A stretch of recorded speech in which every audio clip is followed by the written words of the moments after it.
Hey, it's Nay, and welcome back to Hey Nay. Thank you all for tuning in. Let's get right to it. The topic for today's episode is sick and dating. Let's just get it started. By the way, what I'm wearing is um, what I like to call my sick wear, which is a robe with like pajamas underneath, which is pretty much what I wear anyway when it's cold in the house. So, in a way, I'm like always sick. All right. Let's get it started. Um, what would you do if you were a little sick before a first date? What about if it was within just a few hours of the date? I mean, for me, like I like to make a good impression. So like being if it's very just a little bit, I can manage it. Just keep it together. You know, keep the phlegm.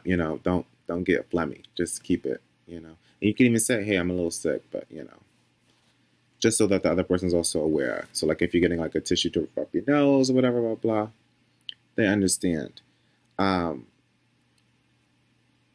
but I feel like you should still go if it's the first date.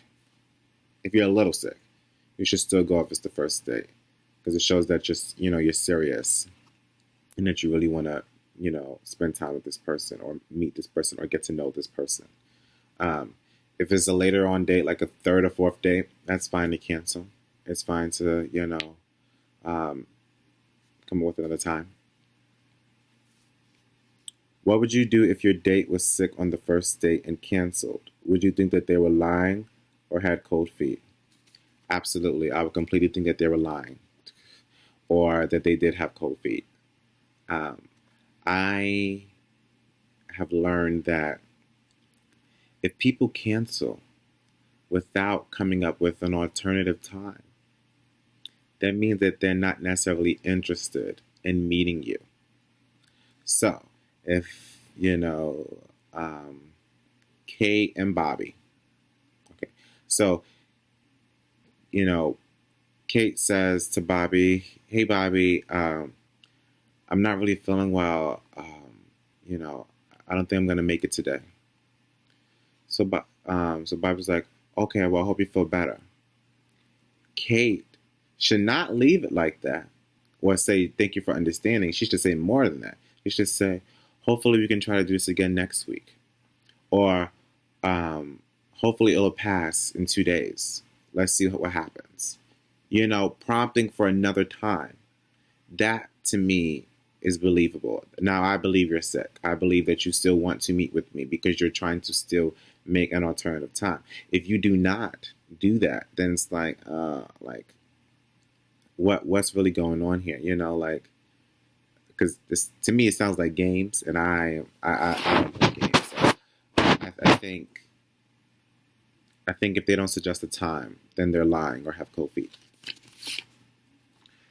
What if your date showed up mildly sick to the first date? And what about if they were very sick? If they were mildly sick, that's fine.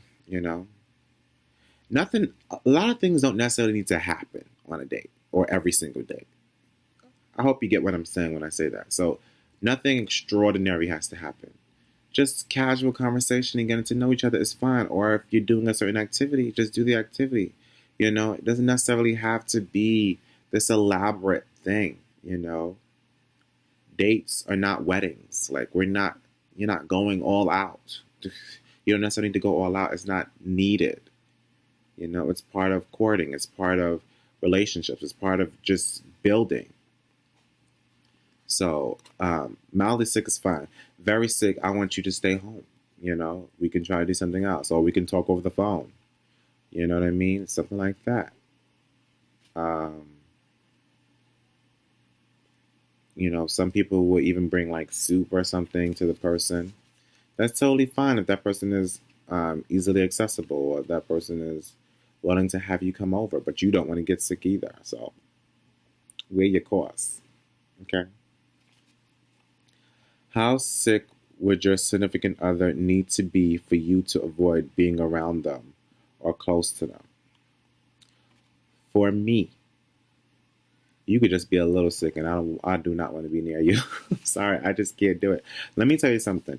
On the train last week, I saw these two, they were young. I'm going to say probably 16 years old. Boy and girl kissing each other on the train.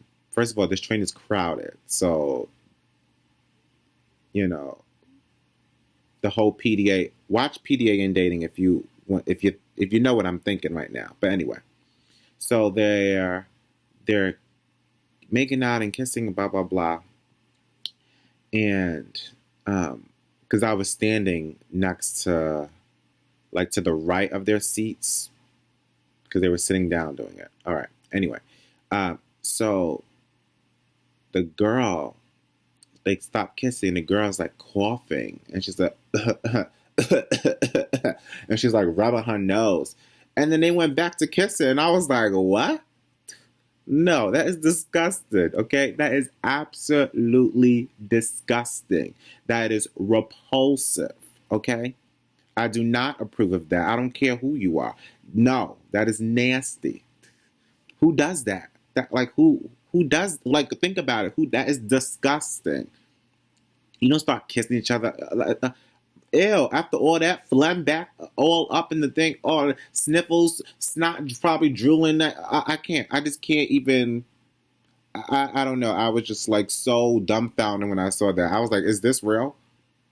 Honestly, this is probably what inspired the topic, because seeing that made me wonder. I hope no one is doing that, because it's wrong. Okay, yeah, I usually don't say. I really don't try to put my judgment in.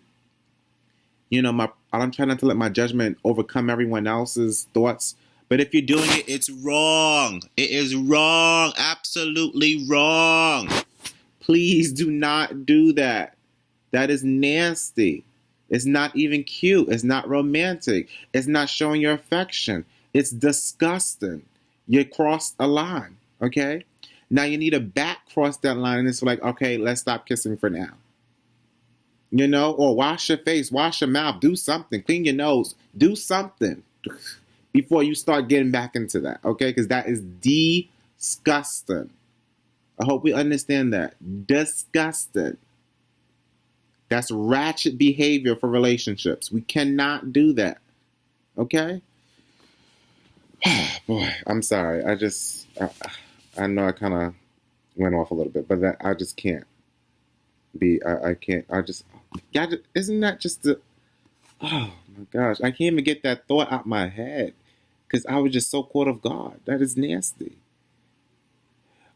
If you want to know what I did, I actually like moved to the complete other side of the train cart, because I could not be near them anymore. The next question is, at what point in a relationship does a mild sickness / germs becomes a non-issue? Okay, so based on what I just said, you probably think that it's always an issue. And yes, for the most part. But if it's a mild sickness, or it's like a little bit of germs, whatever, it's a non-issue if you're married.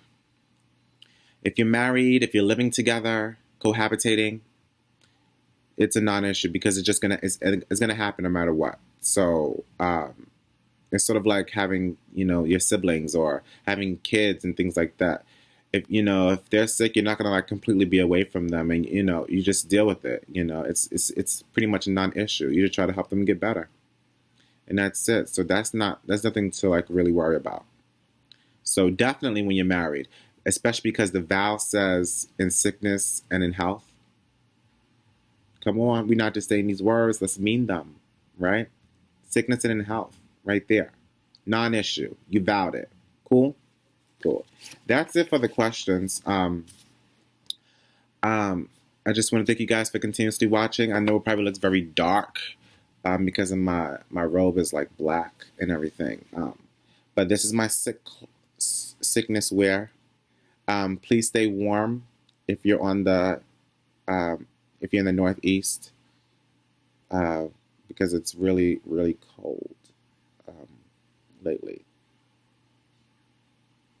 Okay, anyway, bye. I love you guys so much. Thank you continuously. I love you, naysayers. Feel free to, comment with questions, comment with things that you want to talk about. Even if you want to suggest a topic, sure, suggest a topic. I'm open to anything. So subscribe, like, share, and always remember to start your day off with a hey. Bye.